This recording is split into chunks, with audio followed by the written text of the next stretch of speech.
Hello students, welcome to my YouTube channel SM2 Maths World and welcome to class 8. This is the series of NCERT mathematics solution of class 8. See student, in previous video we have solved exercise 2.2 question number 1 to 8 and in this video we are going to solve question number 9 to 16. So let's start. Question number 9. Rahul and Harun are in the ratio 5:7. 4 years later the sum of their ages will be 56 years. What are their present ages? अभी Rahul and Harun के edges का जो ratio है वो कितना है 5:7 और after 4 years उनकी जो सम है ओके एजेस की वो कितनी है 56 ईयर. सो उनकी जो प्रेजेंट एजेस है वो क्या है वो हमें फाइंड करने हैं. तो जैसे कि आपको पता है कि वीडियो ज़्यादा लेंदी ना हो इसीलिए मैंने ऑलरेडी सब सॉल्व करके दिया है, बस मैं एक्सप्लेन करूँगी. ठीक है. So let the present ages of Rahul and Harun be 5x years and 7x year respectively, क्योंकि उनके प्रेजेंट एजेस ही हमें फाइंड करना है इसीलिए उसको ही हम कंसिडर करेंगे 5x एंड 7x, क्योंकि रेशियो दिया है 5:7. सो अकॉर्डिंग टू क्वेश्चन हमारा इक्वेशन उनकी सम बोला है इसीलिए 5x + 4 + 7x + 4 = 56 है. सो पहले वेरिएबल को ऐड किया मैंने 5 + 7 12x एंड 4 + 4 8 = 56. सो 12x इधर ही रहेगा, 56 - 8 होगा क्योंकि ये लेफ्ट में है, राइट में आ जाएगा तो माइनस हो जाएगा. सो 12x = 48 एंड x = 48/12 और आपको पता है 12 4 = 48. सो x की वैल्यू क्या मिली 4. सो हमने जो 5x एंड 7x लिखा है उसमें वो x की वैल्यू पुट करेंगे. So present age of Rahul is 5x means 5 4 = 20 years. And present age of Harun is 7x means 7 4 = 28 years. Okay. Next question number 10. The number of boys and girls in a class are in the ratio 7:5. The number of boys is 8 more than the number of girls. What is the total class strength? So यहाँ पे हमें ये तो पता है कि जो boys की स्ट्रेंथ है वो गर्ल्स से 8 नंबर से ज़्यादा है, लेकिन गर्ल्स की हमें स्ट्रेंथ पता ही नहीं है. तो इसीलिए let the number of girls be x. Girls को हमने x कंसिडर किया तो बॉयज़ की जो टोटल है वो कितनी होगी x + 8 क्योंकि 8 नंबर से ज़्यादा है. तो हमारा इक्वेशन क्या बन गया x + 8/x = 7/5 क्योंकि ये रेशो फॉर्म में दिया इसीलिए हमने ऐसे लिखा. सो इसको आपको क्रॉस मल्टीप्लाई करना है. सो 5 × x + 8 = 7 × x 7x. So bracket open करना है 5x + 5 8 = 40 = 7x. सो ये क्या हो जाएगा यहाँ पे माइनस हो जाएगा 5x - 7x = ये इस साइड जाएगा तो -40 हो जाएगा. सो ये क्या हो जाएगा 5 - 7 इज -2x क्योंकि बड़े नंबर को माइनस का साइन है इसीलिए यहाँ पे भी माइनस ही आएगा. ठीक है. सो यहाँ पे ये मल्टीप्लाई है, इस साइड आ जाएगा तो डिवीजन हो. सो x = 40/2 दोनों भी माइनस है इसीलिए प्लस हो जाएगा. सो x की वैल्यू हो गई 20. So number of girls in the class are 20 and number of boys x + 8 मतलब 20 + 8 = 28.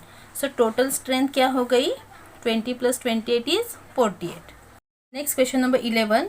Baichung's father is 26 years younger than Baichung's grandfather and 29 years older than Baichung's. अभी यहाँ पे देखो Baichung's के जो फादर है वो 26 ईयर छोटे हैं, यंगर मीन्स छोटे हैं ग्रैंडफादर से मतलब खुद के फादर से, and 29 years older than Baichung's और 29 ईयर्स बड़े हैं किससे Baichung से. The sum of the ages of all 3 is 130 per year. तीनों की जो सम है एजेस की वो 135 ईयर्स है. So what is the age of each of them. सबकी तीनों की एज क्या है वो हमें फाइंड करना है इसीलिए हम बाइचुंग्स के एज को x कंसिडर करेंगे. ठीक है. और बाइचुंग्स के जो फादर है उनकी एज क्या है बाइचुंग्स से 29 ज़्यादा है, बड़े हैं ना वो बाइचुंग्स से इसीलिए x + 29. और ग्रैंडफादर की कितनी होगी फिर वो बाइचुंग्स से और बाइचुंग्स के फादर से इतने बड़े हैं. सो 29 + 26 करेंगे मतलब x + 55 years. Okay. So equation क्या बन गया तीनों की एडिशन बोला है ना तो सबको मैंने यहाँ पे ऐड किया. सो कितने वेरिएबल्स है 1 2 3 3x प्लस ये 29 + 55 इज 84.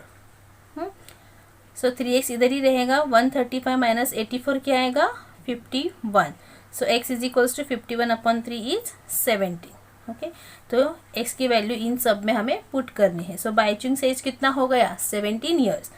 फादर्स का एज कितना होगा 17 + 29 इज 46 ईयर एंड ग्रैंडफादर्स का एज कितना होगा 17 + 55 72 ईयर्स। आप इन तीनों को ऐड करो, आपको 135 आंसर मिलेगा। ठीक है। 12 15 years from now Ravi's age will be 4 times his present age. What is Ravi's present age? 15 साल के बाद रवि का जो एज है वो 4 टाइम ज़्यादा होगा अभी जो उसका जो प्रेजेंट एज है उससे। सो रवि का प्रेजेंट एज कितना है वो हमें फाइंड करना है। सो यहाँ पे हमें रवि का प्रेजेंट एज पता नहीं, इसीलिए मैंने उसको एक्स कंसिडर किया। सो 15 साल बाद उसका जो एज है वो 4 टाइम ज़्यादा होगा। सो ये हो गया 4x। Okay. And 15 years from now Ravi's age will be x + 15 years। हमारा इक्वेशन क्या बन गया 4x = x + 15। Okay. So 4x - x = 15। 4 - x is 3x = 15। x = 15/3 मतलब ही 5। सो रवि का जो प्रेजेंट एज है वो 5 है। ठीक है। Next question number 13. A rational number is such that when you multiply it by 5/2 and add 2/3 to the product, you get -7/12. What is the number? अभी एक रैशनल नंबर है, उसे अगर आपने मल्टीप्लाई किया 5/2 से एंड 2/3 उसके प्रोडक्ट में ऐड किया तो आपको -7/12 मिलेगा। तो वो नंबर क्या है वो हमें फाइंड करना है। सो जो रैशनल नंबर है उसे हम x कंसिडर करेंगे क्योंकि वही हमें पता नहीं है। तो इक्वेशन क्या बनेगा देखो 5/2x उसमें 2/3 ऐड किया तो आपको आंसर मिला -7/12। सो 5/2x मतलब ही 5x/2। ठीक है। इक्वल्स टू ये -7/12 ऐसे ही रहेगा, ये यहाँ पे जाएगा तो माइनस हो जाएगा। सो 5x/2 इज इक्वल्स टू -7/12 -8/12 कैसे आया डायरेक्ट, क्योंकि इनका जो डिनोमिनेटर है वो अलग है और उसका एलसीएम आएगा 12। सो 3 को मैं 4 से मल्टीप्लाई करूँगी तब मुझे 12 मिलेगा। सो ऊपर भी मैंने 2 को 4 से मल्टीप्लाई किया तो 8 मिलता है। ठीक है। सो -7 - 8 प्लस होगा लेकिन साइन माइनस का ही लगेगा। सो 7 + 8 15 और ये 12 ऐसे ही रहेगा।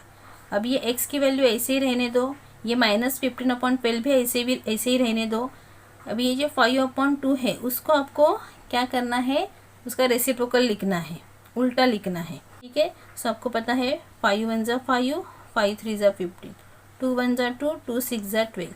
सो ये क्या बन गया 3/6 -3/6 मतलब ही 3 × 1 = 3, 3 × 2 = 6 -1/2। So that rational number is -1/2। Next question number 14. Lakshmi is a cashier in a bank. Lakshmi एक बैंक में कैशियर है. She has currency notes of denomination ₹100 respectively. उसके पास जो करेंसी नोट्स है 100 रुपीज़ के है, 50 के है और 10 के है. The ratio of the number of these notes 2:3, 3:5. The total cash with Lakshmi is ₹4 lakh. How many notes of each denomination does she have. उसकी जो टोटल कैश है उसके पास वो 4 लाख है. सो 100 के, 50 के और 10 के कितने नोट्स उसके पास होंगे ये हमें पूछ. सो रेशो दिया है 2:3:5. इसीलिए जो नोट्स है let the number of notes be 2x, 3x and 5x. ठीक है. सो हमारा इक्वेशन क्या बन गया, 100 के कितने हैं 2x, इसलिए 100 × 2x प्लस 50 के 3 × x प्लस 10 के 5x. तो 10 × 5x. तो टोटल कितनी है इनकी 4 लाख. अभी 100 2 ज़ा 200x, 50 × 3 150x, 10 × 5 50x. ये तीनों की एडिशन क्या हो गई 400x. ठीक है. अभी आपको डिवाइड करना तो आता है. सो ये 200 कैंसिल हो गए. सो 4000 divided by 4 is 1000. So x की वैल्यू यहाँ पे हमें 1000 मिल गई. तो हमने जो 2x लिखा है 3x लिखा है उसमें वो वैल्यू पुट करेंगे. सो number of denomination of 100 notes. 100 के कितने नोट्स होंगे 2x मतलब 2 × 1000. सो 2000 नोट्स होंगे. Number of denomination of ₹50. 50 के नोट्स कितने होंगे 3x मतलब भी 3 × 1000 is equals to 3000. And number of denomination of ₹10 notes is equals to 5x is equals to 5 × 1000 is equals to 5000. ठीक है. सी 100 के 2000 नोट्स मतलब ही कितना हो गया 2 लाख. 3000 50 के 50,000 हो गया.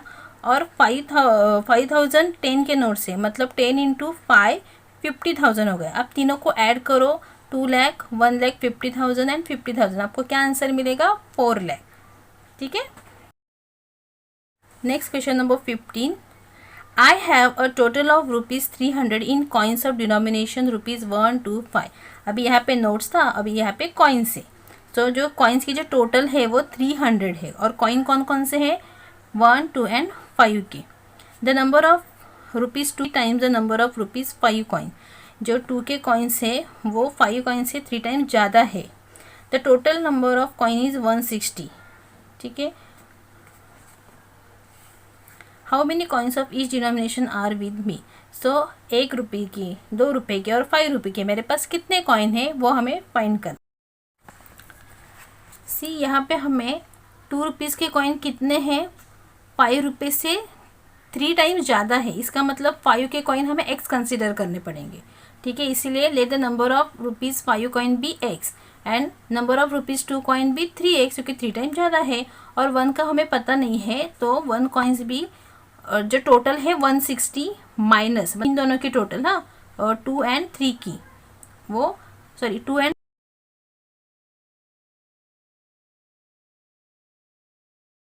यहाँ पे 5 इंटू एक्स क्यों लिया? क्योंकि 5 के कॉइन को हमने एक्स कंसिडर किया है। फिर ये ₹2 के कॉइन है इंटू 3x प्लस 1 कॉइन है इंटू ये जो हमने लिखा था 160 minus 4x is equal to total कितनी है? 300 है। तो अभी ये सॉल्व करो। 5 इंटू एक्स 5x, 2 3 जा 6x और ये 160 minus 4x।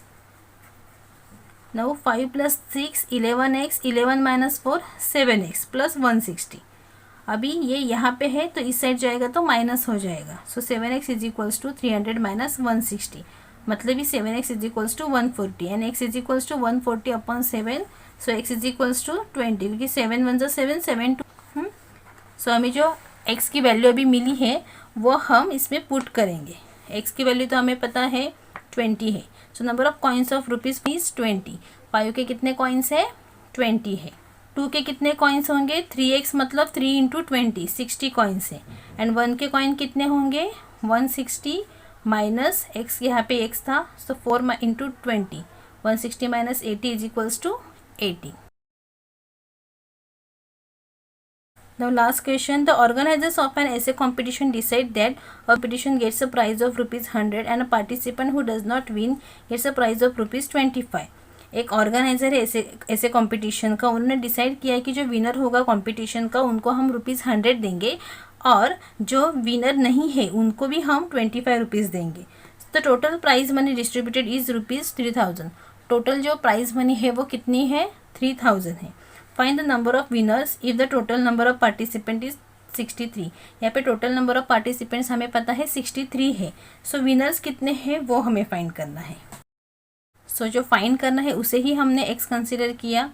Late the number of winners of ₹100 be x and those who are not winner is equals to 63 minus x। 63 क्यों किया? क्योंकि टोटल पार्टिसिपेंट 63 है और उसमें से विनर को हम माइनस कर रहे हैं। ठीक है। Total sum of money is ₹3000।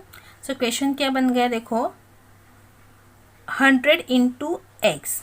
100 क्यों लिखा है यहाँ पे? क्योंकि विनर्स को 100 रुपीज़ दिया है, इसलिए 100 इंटू एक्स प्लस 25 लूज़र को दिया है। ठीक है। इंटू 63 माइनस एक्स जो हमने ये कंसिडर किया था।